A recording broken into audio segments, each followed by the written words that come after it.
ఆ చోట్ల రోడ్లు కొట్టుకుపోయినాయి ఆ బుడమేరు వాగు ప్రవాహం వల్ల ప్రభుత్వానికి కూడా ఇప్పుడు భారీ నష్టమైన చెప్తున్నదే.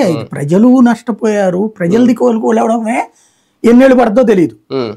ఇక ప్రభుత్వానికి నెలల్లోనే చేయగలుగుతుంది, డబ్బులు ఉంటాయి, దానికి ప్రాబ్లం ఉండదు. ఇప్పుడు హైవేస్ ఉందనుకోండి, వీళ్ళకేం సంబంధం లేదు, సెంట్రల్ గవర్నమెంట్ చూసుకుంటుంది. ఈ రోడ్లు ఉన్నాయి, ఇవి ఖచ్చితంగా ఈ ప్రభుత్వాలు వేయాలి. ఎట్లాగో ఇదేదో వేస్తానన్నారు కదా పీపీపీ కింద, అవి వేపిస్తారేమో తెలియదు. ఇక చాలా మంది బెజవాడ అంటే ఒకప్పుడు హైదరాబాద్ ను ఎలా సేఫెస్ట్ సిటీ అనుకున్నారు, బెజవాడను కూడా అలా అనుకున్నారు.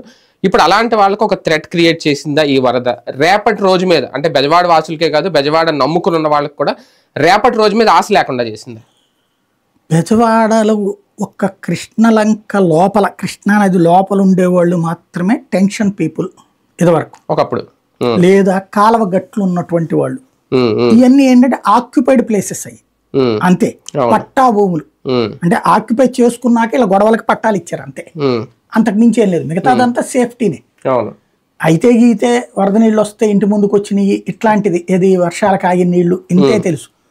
బుడమేరు పరివాహకంలో కూడా ఎక్కడ మునిగేవంటే ఇప్పుడు ఉన్నటువంటి, మీరు చూసుంటారు సింగనగర్ వంతెన దగ్గర నుంచి ఆ లెఫ్ట్ సైడ్ పెద్ద కట్ట ఉండేది ఒకప్పుడు, ఇప్పుడు మీకు చిన్న కట్ట అక్కడక్కడ కనబడుతుంటది, చిన్న చిన్న గుడో అయ్యో గట్టు ఉన్నది. అసలు చాలా పెద్ద కట్ట. ఆ కట్టనే ఉన్నంత వరకు ప్రాబ్లం ఉండేది కాదు. ఆ కట్ట వెనకాలంతా నది బుడమేరు పరివాహక ప్రాంతం.